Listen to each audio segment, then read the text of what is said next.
Today, more than 30 state and local leaders met to defend State Representative Corey Paris, who said he got death threats after he made a social media post warning people about ICE agents in his district.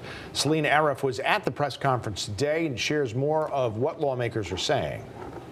It all started last week when State Representative Corey Paris put out a message on Instagram telling people to stay vigilant and safe after reports of ICE being in his district. He also encouraged people to share any ICE activity with local advocacy groups. Every one of these government officials who stands today in the public light is potentially a target of these same kinds of right-wing extremist threats. Senator Richard Blumenthal joined other leaders to defend Paris's actions on social media. They say he did nothing illegal or wrong by telling people to watch out for ICE, and say ICE was in the wrong for reposting Paris's post, saying Paris is helping illegal immigrants evade arrest and impeding ICE. That post has been viewed hundreds of thousands of times. It is a life-altering event.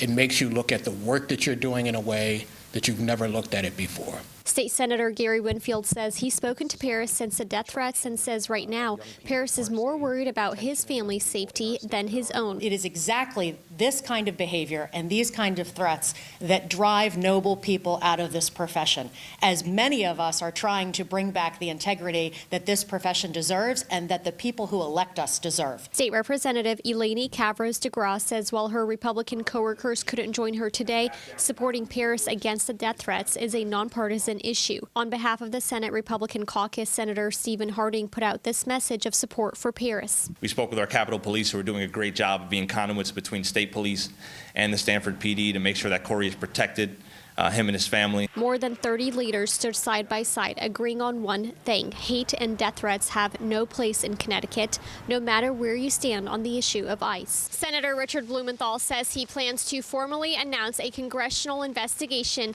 into whoever it was at ICE that posted that message on X about State Representative Corey Paris. Reporting in Hartford, Celine Arif, Fox 61.